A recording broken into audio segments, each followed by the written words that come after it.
So, naubos na nga yung 10 minutes natin. So, kailangan pa natin panibagong video na to. Ikakalat ko lang sa hanggang taas yung pagka-red niya, Pemga. Para at least mag-red siya ng bonggang-bongga. So, ayan, ako medyo kalat na yung red niya. Magto 2 shade kasi ako, be. Ito 2 shades ko siya. Tapos, ito sa face naman. Ayan. Okay, lagyan mo lang ng ganito yung face mo. Be, sa ang technique ko dito ha, ewan ko lang ha. Pero ako kasi, ngumingiti ako para at least yung cheeks mo, malagyan mo talaga ng bonggang-bongga yan. So, ganyan. Tapos, pagkatapos, pero mas bet ko talaga itong malaki na to. Ayan o. Grabe itong malaki. Ang laki ng cover niya. Parang, di mo kailangan mag-effort to the max.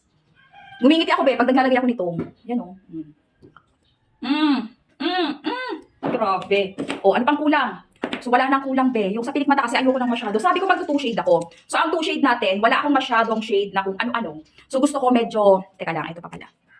Medyo mag-lighten yung aking face. So, gagawin natin to. Lalagyan natin ng brown. Ito ay eyeliner, ha? Eyeliner to. Eyeliner kulay brown. Pero, alam mo na, gusto ko siyang gamitin dito. Bakit ba? Oo. Kasi wala akong ibang pang shade dito. Hindi na ako nagdala. So, eto ayaw sa mga tamad magdala ng mga kung ano-ano, pero gusto na may kulay yung mga pagmumukha, ay bumura kayo dito. O, di ba? O, be, 2 shade na yan, be! O, ano pa? O, nakulangan ka. Wait lang, nakulangan. Gusto mapula pa yung taas. Kasi gusto ko mapula yung taas. Pero totally ito ay mapula. Maganda talaga ang lipstick mo, be, ay pag pink. Marami ka talagang paggagamitan pag pink ang lipstick mo. Tingnan mo yung sa akin, o. Kaya't maya-maya ka mag-retouch dyan. Okay lang yan. Walang mangyayari sa'yo, be. Ngumiti ka ng todo max, ha? Ngumiti ka. Blend mo lang ng maayos. Ang importante kasi dyan, ma-blend ng maayos. Ayan. Pag na-blend ng maayos yan, be, magugulat ka na lang din. Kahit ikaw mismo sa sarili mo. Oo, magugulat ka talaga. Oo, blend mo lang ng maayos yan. Oo, di ba? Ayan yung finished product. So ngayon, dahil natanggal sa pilik mata ko, maglalagay ako. Oo. Galing din kay ano to. One brand lang din sila ng ating mga product. Ayan o, siya Win. One brand din. Upstraight yan, be. Hindi ako gumagamit ng parang gunting na ewan.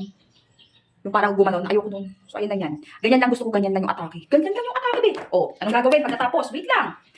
Para at least kumapit sa face mo yung iyong powder, yung mga ginawa mo, kailangan mo mag-powder. So, etong powder na to ay minimalist lang to. Sobrang puti na ba ng face natin? Okay, minimalist lang yan. Konti lang yan. Dahil pawisin ng ilong ko, dadamihan ko dyan. Tapos, hindi pa tatapos doon. Magbabrush pa tayo. Ibabrush pa natin yan kasi papantayin pa natin yan. Okay, kailangan pantay na pantay yung face. Okay. Teka lang, be. So, ito na nga. Ayan yung finished product niyan. Finished product, be? Binibenta? Oo. Yun yung pinaka-finished product niyan, mga pangga. So, anong pinaka-last? Yung makeup na ginawa mo. So, hindi mo na kailangan mag-retouch, pawisan ka man or what, okay na. So, pikit lang.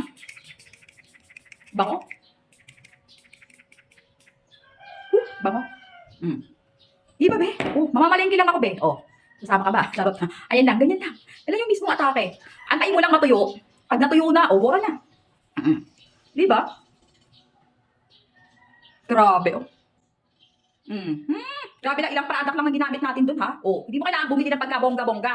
Yung may wagang technique pink lipstick para maraming paggamitan. Tapos yung concealer mo, importante primer mo. Basta mag-skin prep ka lang ng mabuti. Charot, yun na yun.